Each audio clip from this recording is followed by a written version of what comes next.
2010. I founded it with a specific focus on providing election services. So our idea was that we needed an institution, a platform where there could be capacity building around elections, where there could be provision of information relating to elections, and where people could actually access opportunities to interact with elections with limited hindrances.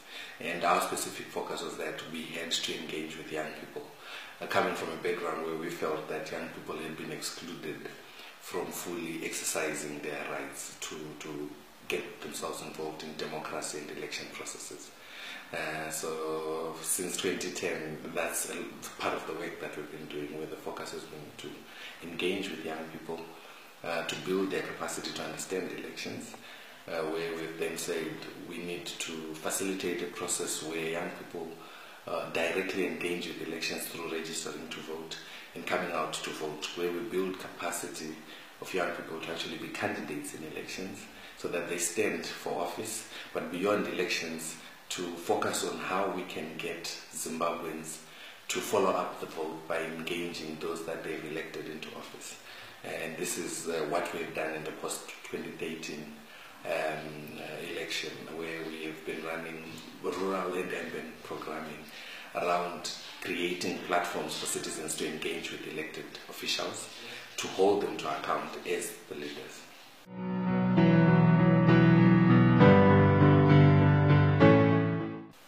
In the rural areas, you see, our approach is evidence-based. So we have, in all of the cases where we've operated, we have conducted studies to firstly understand the communities we're working in. And what we've witnessed in Zimbabwe is that the rural population actually comes out to vote and to participate in elections. But the real question of the day is whether they do that freely and without any motivation, positive or otherwise.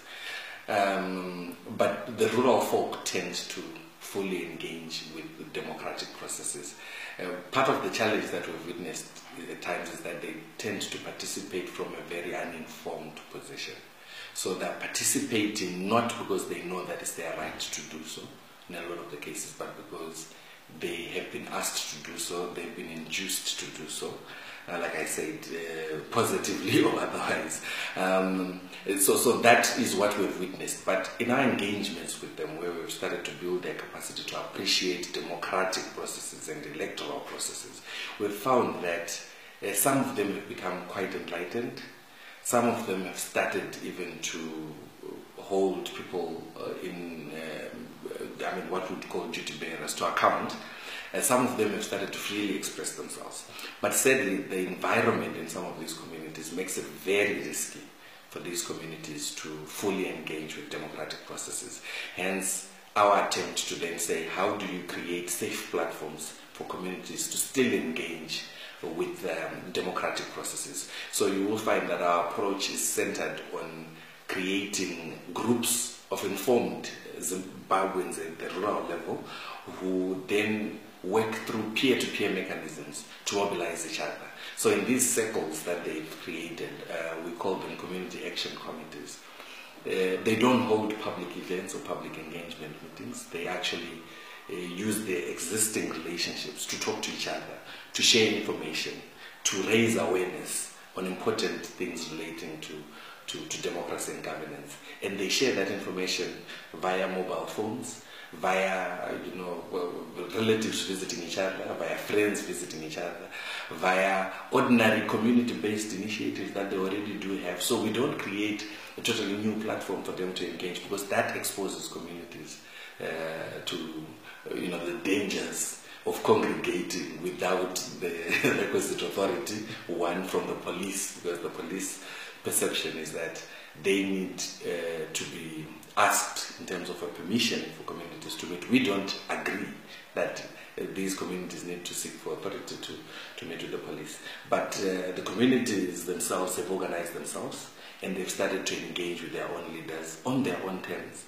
And we've had positive feedback where communities have organized themselves to a point where leaders that have not been responsive, generally looking at governance issues, they've started to come to them and talk to these communities because they've organized themselves. So at the inception level, we've had to be very careful in terms of how we build the capacity of these citizens to appreciate democracy and governance issues, and how we assist them in terms of planning how they will engage each other and how they will engage with the issues that we feel are important to them. But more importantly, we don't tend to set the agenda for these communities. They set the agenda on their own. So it's not up to us to determine what are the governance issues that these communities want. Some of them have got to a stage where they've developed their own community manifestos, which is a list of priorities of the things that they want and expect from those that they've elected into office. And they use those issues to hold those leaders to account. Some of them have gone on to revisiting the election promises that were made at the 2013 elections and said, you promised us this. To the candidates, I know in Chirezi, for instance, they actually came to a discussion with posters from the 2013 elections, where one candidate actually talked about what they wanted to deliver to people if they were to be elected into office. So we have slowly seen an empowerment of the communities. We've slowly seen community-driven initiatives where, in a sense, we don't necessarily need to be there anymore, and that has been our agenda from the onset. You want to be able to build a sustained citizen movement that is able to determine its own priorities, and that is also determined to actually come up with ways of responding to its challenges in the event that the leaders have not adequately responded to some of the challenges that communities are facing. Go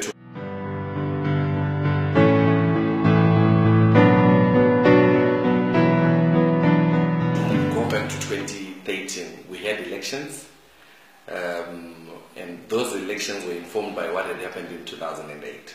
And in those two elections, there were certain things that observers that were accredited to observe the elections said about our elections, things that they said we should prioritize in terms of seeking to improve our own electoral environment.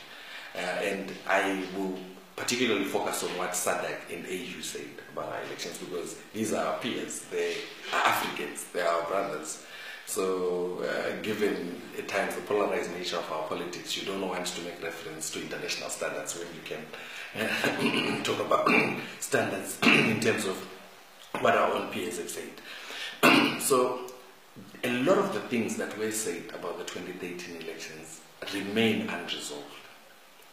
And that puts us in a very dangerous position as we head towards 2018, 2 years, in the next 2 years. I think if you look at facts around voter registration and the voters' roll, we have been talking about the need for voter registration and the need for a new voters' roll because stakeholders do not have confidence over the existing voters' roll.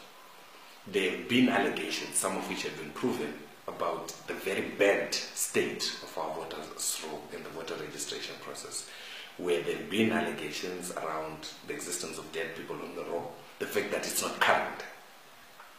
We have not seen anything being done on that. Now we have been told, and we must probably believe this, that the Election Commission is now preparing to undertake a voter registration process. But we have already wasted almost 3 years since the last election. So the real questions of the day are, whatever process that is going to be adopted, does it respond first and foremost to the challenges that have existed in the past? And we have not even adequately tested whatever that model must be so that you can begin to build public confidence in it. Because, mind you, elections are about perceptions. People must have positive perceptions about a process for them to adequately participate in it. So we have a ZEC, which would be the second element, that is fighting a very negative history around its independence and around the fact that it is militarized, which are allegations, I don't want to call them facts. But there are a lot of things that have been said about the composition of the Election Commission. And that also adds to the credibility question in terms of whether people will accept the results that come out. People have said, it doesn't matter who votes in an election. At times, what matters is who counts the elections, the results.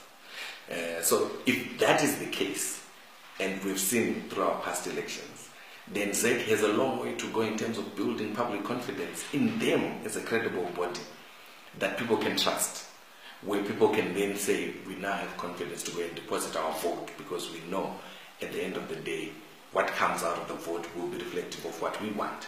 So we have serious questions around the independence of the Election Commission. At law, the Constitution is clear.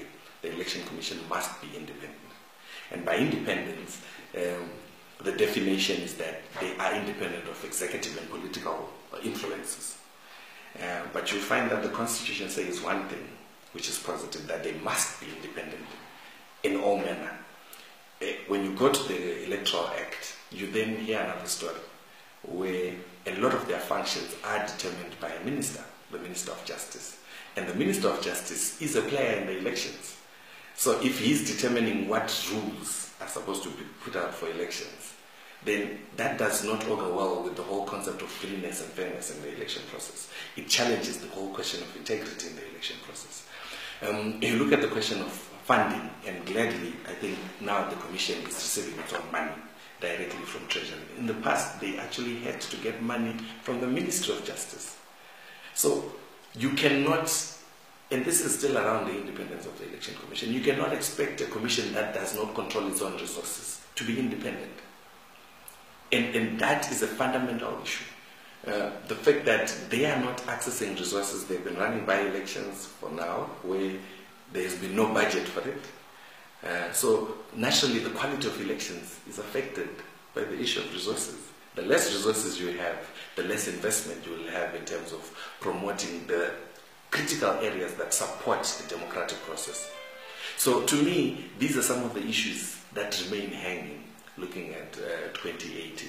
The question of voter education, the fact that every stakeholder must be allowed an opportunity to play a part in voter registration, to allow the public to access as much information as is possible for them to actively participate in elections in an informed manner. In fact, our research has proven that in rural communities, the major source of information relating to elections are traditional leaders. Now, in an environment where traditional leaders have evidently acted in a very partisan manner, and in an environment where the Election Commission has not trained traditional leaders to conduct voter education, the question is, what kind of voter education are they conducting? So that in itself presents a huge challenge if you're looking at 2018. And these are the things that must be addressed if we are to then have an election where every stakeholder says, well, we have participated, we felt that it was free and fair, and the result is an accepted one. So Zimbabwe has had a consistent conduct of elections that are repeatedly contested. And as a country, I think we must be getting to a point where we must say we do not want that. It should be feasible for us to go to an election that is free and fair, and anyone winning it being somebody that everybody is happy with. And that, in my view, actually contributes to the other things that will help the country grow. The fact that you then have investor confidence because the legitimate issues have been raised. The fact that you have a government of the day that is responsive to what people want because people have directly voted them into office. So these are things, in my view, ahead of 2018, we must seriously consider. And it must be a collective effort. The citizens of Zimbabwe must be heard speaking about these issues because elections are the only way, the only democratic way in which citizens can put into office their preferred leaders. And this only happens once every 5 years. So if we miss these opportunities, and we miss the opportunities to actually fix the processes so that we have the conducive environment for us to freely express ourselves, then we have no one else to blame. So even as you consider what has been evolving now, where citizens have started to speak out, ultimately the citizen's voice must be expressed through the ballot. We have no other choice. So it's only now that citizens have an opportunity to express themselves in terms of making clear their demands and expectations to the government of the day to make the required changes. So you look at it from the legislative level to say the law must be aligned to the Constitution. And who must do that? The people in Parliament must do that. And so we must hold them to account in terms of ensuring that the Constitution is operationalized. Government must do it, and the cabinet must do it, because they are the ones who come up with legislation that will do this. So we must hold them to account, because that's what a democratic government must do. uphold the constitution and pass legislation that is consistent with the new constitution. At the administrative level, looking at the operationalization of the election process itself, and it's not an event, it's a process. We must be seeing our executive giving ZEC the adequate independence for ZEC to operate without political influence. We must be seeing those in government agreeing that ZEC must be a referee in an election. So a referee must not have a side. So we must hear those in authority saying it and showing it through their actions that the election commission must not be tampered with. But more importantly, it must be supported, and government must be investing money in the necessary election processes ahead of the next election for them to actually fulfill what people want. So if people want to keep the government of the day, they must, and it's their right to do that. But what's important is citizens must have an opportunity to freely express themselves, and they can only do that if the administrative framework of elections has been fixed. So we have the right regulations that relate to voter registration to ensure that everyone has access to register to vote. We have the right regulations in terms of how the polling process will be managed. We have the right regulations around how voter education will be conducted. We have the right regulations around how the complaint mechanisms will be implemented. Now, if you see a government that considers these things as priority, given the fact that we are broke as a country, if we see government investing in this, then we know that our government is serious about the whole concept of democracy, which is the very reason why we waged the war of liberation. So that each person would have the opportunity to express themselves through a vote, one man, one vote. That is what people went to war for. So why not extend that right to this day? And I would imagine in 1980, if we also had a commission where their independence was not guaranteed, if we also had a commission that was not adequately funded, if we also had legislation for elections that was restrictive and did not allow the ordinary Zimbabwean to vote, I would bet you people would have gone back into the bush to fight, because that was the whole essence of the liberation struggle. So those are the same demands that Zimbabweans are starting to make. And this is why I'm saying Zimbabweans must begin to speak out about this. So yes, there are the current issues that we must deal with. The bread and butter issues, the question of corruption, the question of injustices, the question of poverty. Yes, they are fundamental issues. But when all has been said and done, Zimbabweans must express themselves through a ballot, and it is our responsibility to ensure that we create the necessary conditions for that ballot to be expressive of what Zimbabweans want, the aspirations of the ordinary Zimbabwean. And that is the kind of movement that we want to see. So you look at the legislative framework, you look at the administrative framework, but you must also look at the political environment. It must be conducive. How free are Zimbabweans to express themselves? Free from threats, free from violence, free from intimidation, free from abuse, vote buying. Zimbabweans must be free to make up their minds. And that environment can only be created if the laws are right. That environment can only be created if the institutions that are supposed to support democracy do their work. If the police are upholding the law. If the prosecutor general actually prosecutes those who violate the law, so that we don't have impunity. Now, if you have that kind of an environment, everybody is aware that I can speak my mind. Everyone is aware that I can go to the ballot booth and cast my vote for the person that I want, and no one will come after me when I made that decision. And only then can we say, well, we have covered it all. Because once a citizen expresses themselves in an environment that is free from fear and intimidation, and once those counting the ballots are free from political interference, and all they're doing is simply counting that which the people have said, then you are likely to see the expression of that free will culminating in the citizen. And whoever wins in that kind of an environment will be a legitimate leader, will be somebody that the country accepts. And that is where we must get. So we've got about 24 months to deal with those kind of issues. And like I said at the beginning, we are far from where we should be, because 24 months is a very short time. For these and other stories, visit our website www.263chat.com. Follow us on Twitter @263chat and like our Facebook page 263chat.